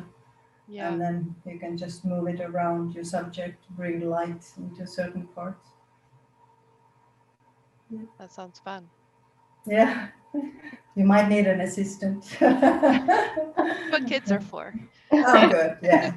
They need to work a bit. Great. Thank you, Ada. Wonderful work. Thank you. Mylar also works really well in reflections. True. Yeah. Cool. Very good. Okay, Danuta. Okay, so this is my first attempt at capturing maybe some images and trying to keep them in a cohesive kind of color palette. Maybe they are a little bit cooler than what I initially envisioned. I think I would like to have a little bit more warmth. But what I'm trying to do here is to experiment with different movements of my camera and find something that draws me in terms of seeing the light at the end of the tunnel or the light coming through the shadows, and trying to kind of find my way into expressing the feelings that I put down for my original prompt. I can see that there will be many discoveries along the way, and I think so far I played with very little adjustments in Lightroom, and trying to kind of find my voice. So they were taken during ordinary, somewhat sunny day in Michigan, which we don't have sun all the time, but we did on that particular day. And the last image on the lower right, this was actually entering into our subdivision. So my husband was driving and I was just kind of panning around and playing around. And I don't know, I think this is my start, and I'm certainly open for suggestions. So bring it on. Yeah, well, I wanted to say I could, can straight away in that bottom right shot see the this contrast between light and shadow. There's that really strong line there where you know, through the middle of the shot, and particularly the top of that where that meets. And I was actually just playing myself with looking at, would I even think about cropping that picture maybe? But then I decided I really like the slatting that you can see. I don't know what it's from on the top right. Do you know what it was from? The top right? Yeah, there's like something that looks like slats. Oh, well, it was basically just spinning my camera, and then I brightened a little bit with Lightroom with a brush on the inside of the circle to kind of bring the viewer's eyes to it. Oh, I think she means the top right of the bottom right image. Oh yes, the top of the bottom right. I think this was maybe the siding on a house as I was driving in. Right. Mm-hmm. Yeah. Okay. No, I was just wondering what it was, and it's probably a totally different word in English that I use there as well. But in UK English, let's just say. But no, I think I like the way that the flow moves across there. There's such a strong sense of movement and a really strong sense of light and shadow. And even though it's really abstract, it's somehow slightly more tangible than the one on the left, for example, which, you know, is just abstract, isn't it? And right. I do wonder on that one whether what Kaiser said to Laura might also apply, that there may be an opportunity to pull the contrast and the strength of the difference between the light and shadows on that one, whether it would make a difference.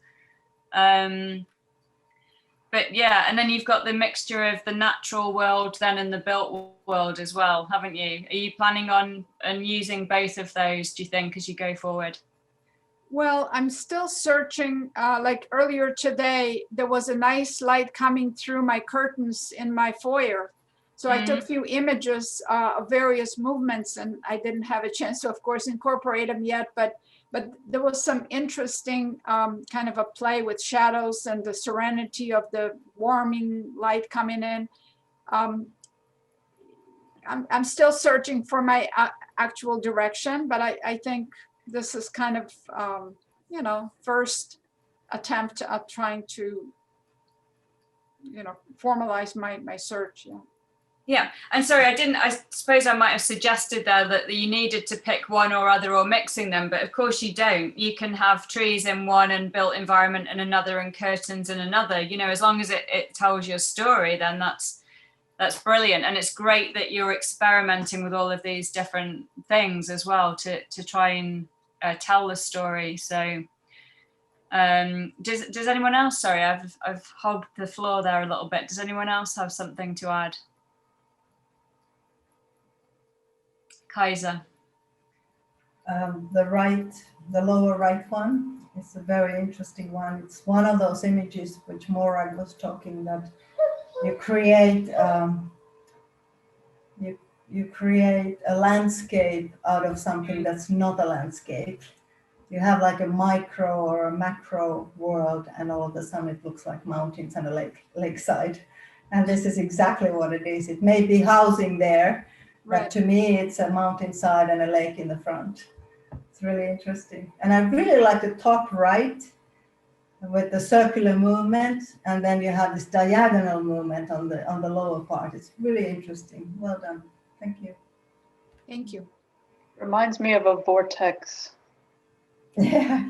It's drawing you into that scene. Yeah, it's sucking you in.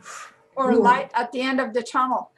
Yeah, that too. A light at the end of the tunnel. This one on the bottom left, portion of that image, it's almost like there's this little tunnel you can find yourself going into where that curve comes and there's a little separation. Do you see what I'm talking about? Yeah. That's really interesting to me. I love that. I don't know. Maybe I can play with cropping this image a little bit differently, or playing with the sliders for my shadows and highlights. And But I must admit, when I was saying that as well before, it was exactly that part that Stephanie's just drawn attention to that I was looking at. You know, you're almost pulled into that fold there where that soft sort of translucent blue light comes out from under the shadow.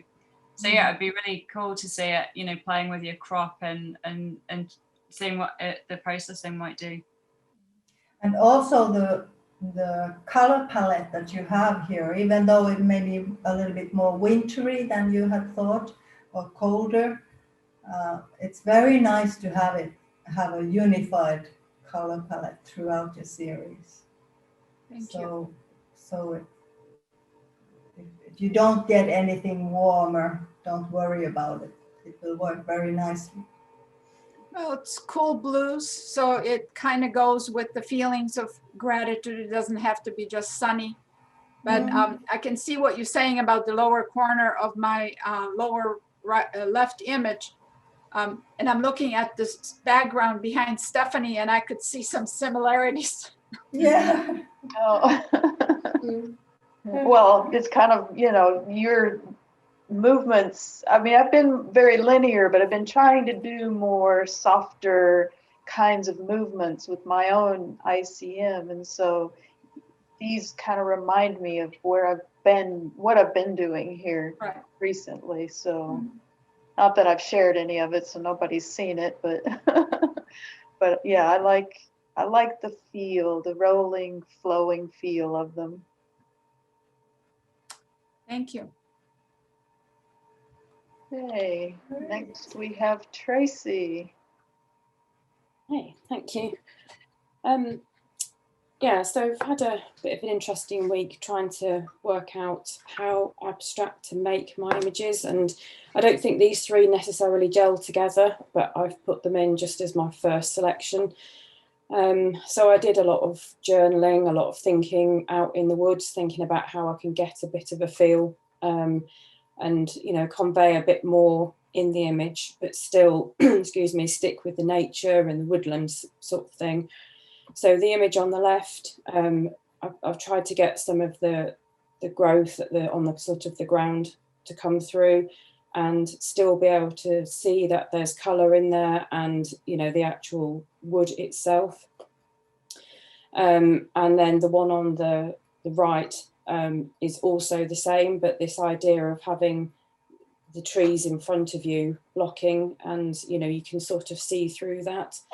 But because I didn't want to make them all just the trees going that way, I've tried to get some sort of colour and the log on the, you know, on the ground with the moss going over with a bit of light, just to try and get a bit of colour and a bit of balance. But it's been quite hard to work out how far I push it in terms of movement so that it's not completely abstract. So that's been, yeah, that's been a bit of a challenge this week to work out how far I go with it. They are quite dark images, I guess, which is why I included the moss in the middle. But as I say, I'm not sure that will stay as in the final set because I'm not sure it's a very cohesive group. Well, I like it actually. With the set, the greens kind of, they do tie in with the other two images, I think. I don't know. I wasn't sure because it's yeah, I don't know, you can tell what it is so much. It's more of the movement rather than the others, but I guess that's something for me to play around and, you know, experiment a bit more this week. But I can really tell what they are because, I mean, I guess they're familiar, the sort of woodland scenes that we're used to here in the fall, and I'm presuming it's a log, is it, with moss on it? Or it is, yes, yeah. You know, so to me, all of them are instantly recognizable, but beautifully abstract at the same time, if that makes sense. You know, if that's what you're worried about treading that line, I would say don't worry too much at all because you've done a really good job there. And I was just going to add as well, sorry, other people might want to speak too, just about whether you want them as muted as they are, the left and right. I think they're beautiful shots, but do you want a little bit more contrast in them, or are you hoping to come across with a series that is very soft? Well, that's what I'm not so sure about at the moment, because I was trying to take my idea of the prompt and sort of get this idea of using the woodland as a sort of mood and a feel, and maybe that would be more muted. But I did have some other images which were much brighter, had a lot more colour, but I didn't put them in this final selection. So it wasn't intentional to go this way, but yeah, I might need to look to see if I can maybe get some others which have more colour in them. The woods at the moment are, it's, you know, there's obviously very little on them, you know, there's no leaves out. It's, so in terms of contrast of other colours, they're a lot more muted, but that wasn't necessarily intentional to start with. But I didn't mean that to change the colours or be more colourful. I meant even just within these shots. I think they're beautiful and the palette is gorgeous, but you could even pull, just playing with the sliders that someone mentioned earlier, to see what happens. So not go and look for more colour, but just to look at these and just see if the shadows and the contrast would probably just give these a tiny pop. I'm not saying it's going to be the right thing to do, but I think it'll be worth looking at for sure. Yeah, no, definitely. No, I'll give that a try. One thing that strikes me, and I think they're beautiful images, and I really like the colors. And but you know, I wonder if what happens if you turn them, you know, you rotate them 90 degrees, so they're recognizable as trees, and you got a vertical crop, and so you immediately see that. But if you make these horizontal lines, you know, I wonder what that does to people's reaction and whether they're so recognizable or whether they become something different, because they're really cool, you know, lines. And do they work at an angle or even, you know, something other than horizontal or vertical? So yeah, no, that's a good point. Yeah, very good one. Tracy, do you already have a title, or do you think that you have a title for your series? I did. I was kind of, I was going along the route of solitude. So it was sort of finding solitude. So I'd taken my original prompt in terms of the poem and the nature side, but I was going more into how Claire's poems actually helped him in terms of his mood, his anxiety, everything that people have today, and using that. So I've sort of done a lot of journaling this week and moving my prompt on a bit, which is maybe why they're a bit more moody tones or a bit more muted. Yeah, that makes sense, because originally when you have this spring morning, you would think that spring morning, excuse me, has quite a bit more light than these do, but the solitude probably doesn't. So you also have to mirror against that. And then remember that this is your very first set of images. So you don't have to decide now how abstract the final output will be. You still have a few weeks to work on it. And it's good that you experiment. But I do agree with Morag that you could put a little bit more light into these. And Randy's idea is great, and especially the middle one and the right one. That could make an interesting pair if it was horizontal. And if you had to choose between these two vertical ones, I would go further with the right one. Excuse me. But please do, everybody, all of these suggestions and ideas and all the things that are just running through your minds all the time, please put them up in the forum, you know, and get some conversation going and get some feedback in the meantime. You know, that's what it's there for, you know, is to encourage all of these debates and ideas and just trying things out. And don't be afraid to try things out and go too far and then come back or change tack. You know, we're here to experiment and grow and push our boundaries. You know, so go ahead and try as many elements as you like. Yeah. Great. Thank you, Tracy. We have Mary next. Okay, well, I spent a lot of time both photographing, but also thinking about my prompt and my story, and it shifted. You know, I had been talking about hope, and somehow that didn't capture enough of what's been going on. My prompt was not so much looking at poems and then getting a prompt from there, but it was more sort of my internal experience and then finding poems and quotes to match that. So I was playing with hope versus despair. Then I was thinking about life's journey or the vicissitudes of life, holding hope through change, aging, and death. And so what I'm wanting to do is have these photos move through those different, thoughts and feelings that I'm going through in terms of life circumstances, both with friends and family and death and aging and all of that. And so, so for these photos, they were actually, I sent them in before I changed my story. So they were more on the side of the hope. So my thought was to have soft and images and color, and that would be a way of representing hope. And what I'd like to do is then also begin to have some more intense and darker images.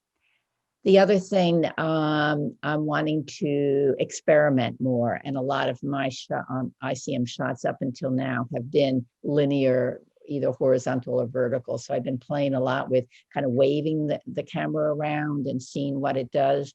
The upper left, I should have been taking notes when I was out, because I don't know if I can do that again, because I don't know exactly what I did, but I was somehow moving the camera in kind of a wavy way, and also the lower left one.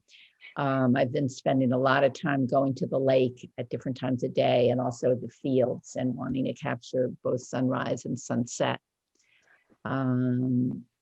So obviously the lower right is a sunset, and that's on the lake. But again, I want to just kind of play with moving the camera in different ways, and having the intensity of color shift to both represent hope and basically despair or changes through life. So that's what I've been thinking about. So any feedback would be helpful. Well, I like the way you're experimenting with the different movements, and I don't know that you necessarily need to know exactly how you moved the camera for every single shot, but if you just are always out there experimenting and trying different things. But I think the flow of the lines and the waviness of them and the colors, the one on the bottom right is quite a departure in color from the other three, but not to say that it can't be part of a series. It just stands out a little bit more because it is brighter. So if you're going from despair to hope, maybe darker to lighter works in that way. But and these, especially the ones on the right hand side, remind me a lot of the work that I do also. So I do like the movement and the lines in those especially, but I like the way you've experimented with movement in the others, and the difference in the contrast and the colors in all of them are really nice. I don't know. Do you have anything more, Ag or Kaisa? Yeah, I mean, I think. Oh, sorry, Kaiser's going to go as well. I'll just go quickly. You can kind of pick up the trace of your movements in the two on the left, or I think I can. I could be wrong, of course, but if you want to go back and try and recreate them, it seems like a circular, smooth, like you followed the motion of the forms there in the top, and then the bottom one you can see by following those strong white lines, probably, unless the objects themselves were moving, which would change that. But what I wanted to say most of all was not about the images, but how I think it's brilliant, the topic that you've chosen and tackling it and talking about that, because it's something that actually we often just push aside in society, and to be able to bring those things into a forum where you can visualize work around them and make them something people talk about more is a really good idea. Oh, good, thanks. I was trying to decide if it was too broad. But it's definitely what I've been thinking about. So I really wanted to see if I could do it.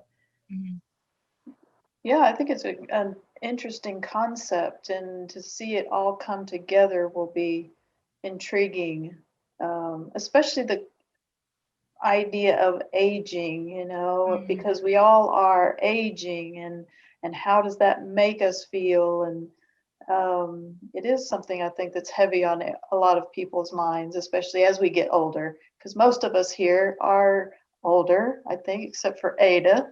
Ada and Tracy are the young ones, I would say, younger ones. But definitely an important topic, I would say, and how you translate that through the imagery will be interesting to see how that progresses.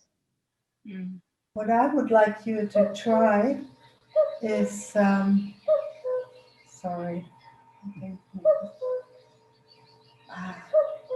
Your sister really wants to talk to you guys. No, Sure she's right. I don't know how to make it silent now. There we go. Sorry. I would like to see you also try to concentrate on something, on a smaller object. If you could pick a plant or a tree trunk or something like that, and how would that represent aging, and how would that represent hope? And if it would have a tree trunk with a certain light, or a plant with a certain light, backlight maybe, would that represent hope more than a broad landscape scenery like you have here? No, that's interesting. Yeah, so it would be interesting to see if you could pick also another subject for aging and for hope, and how other things to visualize those. Your idea about the tree trunk, I think, is really brilliant for the aging aspect, because you know, of the rough textures that you have. You could really do something interesting, I think, with that. Even a tree stump, not a whole tree, but just a stump, that the tree that has been cut down, and I don't know. That's great. Yeah. So maybe you can experiment with also smaller objects for your subjects. Yeah, I will. Yeah, thinking in terms of scale, you know, just vary the scale. Yeah, and it will be very interesting to see how it would go from this, like say the top right one, a large scale, into a more detailed one. One thing that could be interesting too is the 2 images on the left. I mean, what if you cropped them, just got rid of the top half? Because there's really nothing in the top half of that image. And so, you know, it would be less recognizable as a landscape and more sort of abstract. It could be interesting to see what it looks like. Yeah, definitely. Great. Good work, Mary. Good ideas. Thanks. Thank you.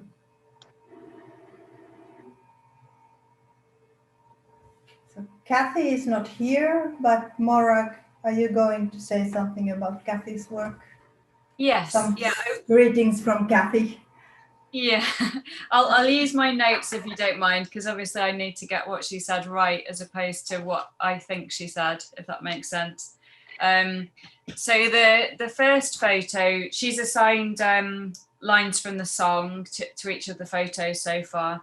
So the first one is "Yesterday, all my troubles seem so far away," and it's an ICM shot of one of her favourite views of the Spokane River, near to where she lives, I think.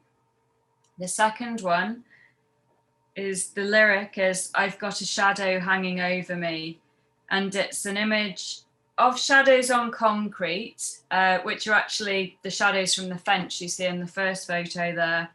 And this really reminded her strongly of the x-rays that she's had taken since she had this severe accident that's, you know, really kind of limited her movement over the last year. Number 3 is "I'm not half the man I used to be." And so this is an image of her crutch with, she's used an app on the iPhone and used it to move across the screws in the crutch and given this funny sense of textured movement across it. And then for number 4, the lyric is "Now I need a place to hide away." And this is a shot of an ICM image of her living room overlaid or overlaying a non-ICM image, macro image of her eye. And she said this is a concept that, you know, she really wants to work with, combining some of those things together. And it's really quite a powerful image, isn't it? That last one, with the way that the light circles that table in this place of sitting, and all of the, you know, ideas of security and emotion we have around those sorts of settings. And I'm also really taken with this, seeing the shadows of that fence and seeing it like an X-ray is, you know, it's really obvious when you look at it, isn't it? It does just look like crumpled bones on one of the things the doctor holds up to the chart. And then having this idea of, you know, this place of the river, this beautiful view, the place you want to be. You know, it's quite an emotional and challenging time for her, I think, and it's really interesting to see it coming through in this body of work. Would anyone else like to comment? So, because Kathy's obviously going to watch this on the playback to get some feedback on her work and where it's going. Each one very powerful, and it really does that, with combining it with the lyrics, really tell the story. So I'm really taken by it. Yeah, me too. Yeah, I think her saying, you know, especially with the second one, that it reminded her of an X-ray, or that it's reminiscent of an X-ray, it really makes it more powerful having that knowledge about it, you know, than it would be on its own. So that's really, and the fact that it is the shadows of the railings in the first image, I think is really interesting as well. And I'm just, the one with the crutch, I've been looking at that trying to figure out what the heck is that. So because it's really unique and interesting, I think. So it's just, it blows my mind that it's a picture of her crutch. Randy. Yeah, so I think they're all really cool and interesting in their own sake. What it brings up to me is the question now of telling a story. How aesthetically linked do the images need to be? Because these are all very different. And if you place these 1, 2, 3, and 4, even with the song lyrics, you know, does it work? I'm questioning. I don't know the answer. I've never really done one of these before. But do they have to have some aesthetic theme, color, shape, something, or can they just be completely different? I don't know. I think it depends to an extent on the story and what you're trying to tell from it. And if there was two wildly different ends to your story opposing, then it would make sense for the images not to be all the same. I mean, I've been sitting looking as well, thinking the same thoughts. There's a lot of versatility in here in terms of what's in the images. And that may be reflective of having freedom and not having freedom as well. To me, there's a visual and aesthetic relationship between the one on the left and the one on the bottom right. And then there's a relationship between the crutch and the X-ray one in some way, just the linear nature and the shadow and the something to do with the way the color and the lines roll. So I mean, it really depends on the story, what other images you take and how you decide to put it together. There isn't a right and wrong answer, but generally images are linked in some way because the story is a story that's cohesive, and it's easier for the eye and for the viewer to understand if there is a link between the pictures aesthetically. Yeah. But there are occasions where it's completely right for there not to be. So I'm going to be really interested to see this set and what Kathy has next week, and then to see what she curates out at the end of this. Well, yeah, because there's no necessarily guarantee that she would use all of these together in a set, in a series of work. And we don't know her thoughts because she's not here. So it could just be that, you know, these were the ones that spoke to her out of the ones she did all week the most. And maybe this feedback will help her hone in more on how to put that all together. Because you're right. They don't necessarily visually come together, maybe necessarily in the same way some of the other images, you know, sets of images we've seen. But then again, the story has something to do with it too. So. We did have people in the last workshop as well that ended up with 2 series of work. You know, because everybody, when you go to this thing where you get really experimental and playful and start looking at different options and pushing into different ways of shooting than you normally would, it's almost quite natural to end up with 2 separate series in a way. Or it could be that she runs 4 of the more graphic ones across the top and the other ones across the bottom, or vice versa. You know, it'll depend a little bit on layout and how those lyrics all fit together in the end, if she stays with them, I would guess. It's a good point. Something that everyone must think about. Very good point. Yeah. Excellent. So I think that was Kathy's was the last one today, was it? Yeah. Yep. Okay, it's time to wrap up. Remember now that we are halfway down the workshop. We have another 3 sessions to go. And we will have visual storytelling. We go more into just this question that Randy was pointing out just now. Then we have curating, trying to make the final decisions or some basis on how to make the final decisions on the 5th time. And then the last time we do the presenting of the final projects. So by now, we would like you to start to consider what sort of mood your story has.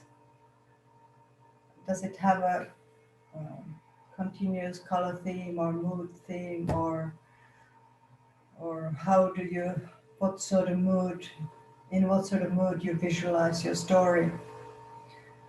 And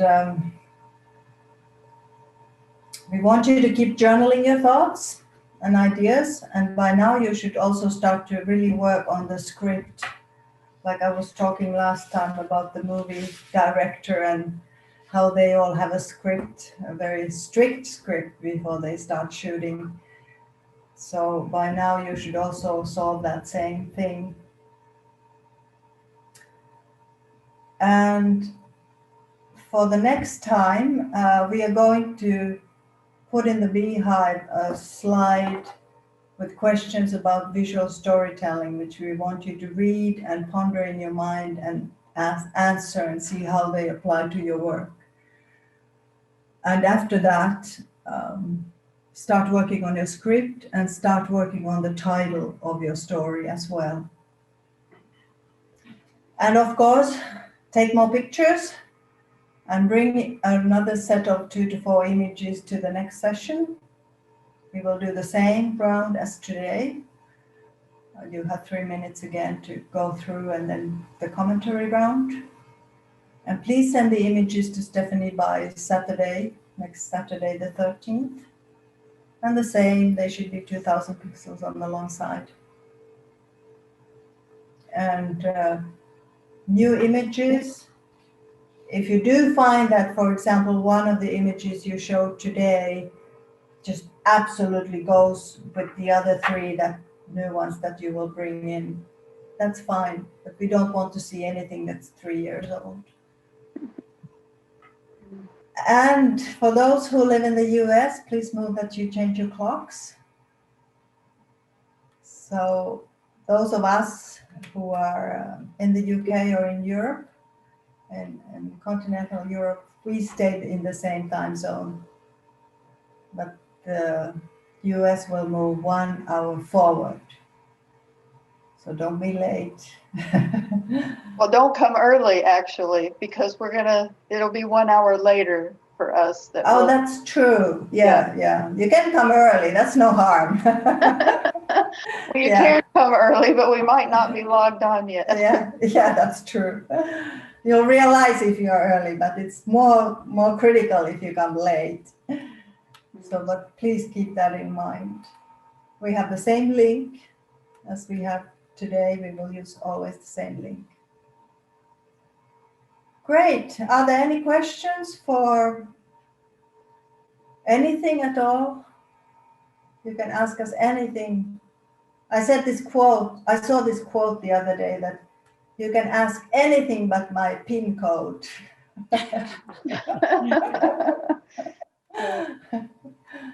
So if there are any questions, please help yourselves. Ask now. When you shoot in black and white, do you shoot in black and white like you set it in the camera, or do you shoot the same way and then you change it in Lightroom? I would always change it in post-processing. Okay. The thing is that if you shoot in black and white, if you put the black and white setting in your camera, that's it. You can't turn it into color anymore. Mm-hmm. So then you might regret it. You might wonder later on that, oh, I wonder, should I have done this in color and what would it look like? But if you do shoot in color, you can always turn it into black and white. If you realize it doesn't work, you have the color version there. So I just to be safe, I shoot always in color. I don't know what you others do. I do too. Yeah. If I convert, I just do it in post-processing. Yeah. Yeah.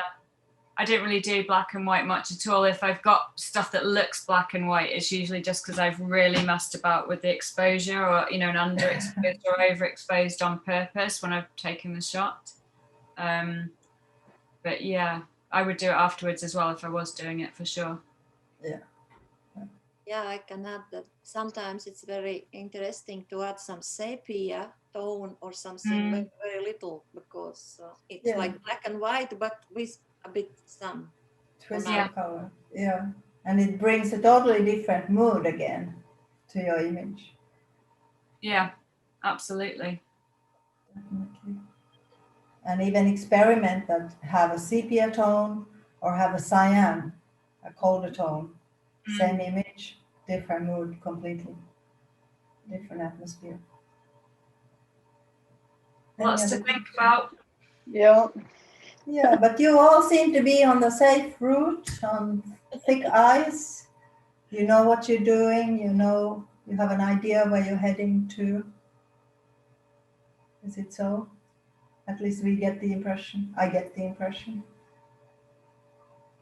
Yeah. Everyone's gone very quiet, so we hope you're all on the right track. And please, you know where we are. We're always there, either on the forum or if you need to ping us an email. Anything you like, anything you want help with, there's a lot of people you can ask. So please do take advantage of it. Yeah, absolutely. Great. Thank you so much for today. Yes. Thank you. Yeah. Great to see all of your work. Yeah. Thanks for your great work. Yeah. Yeah. Have a good week, everybody. Have a good week. Bye. See you Thank next you. Sunday. See you Sunday. Bye. Bye-bye. Bye.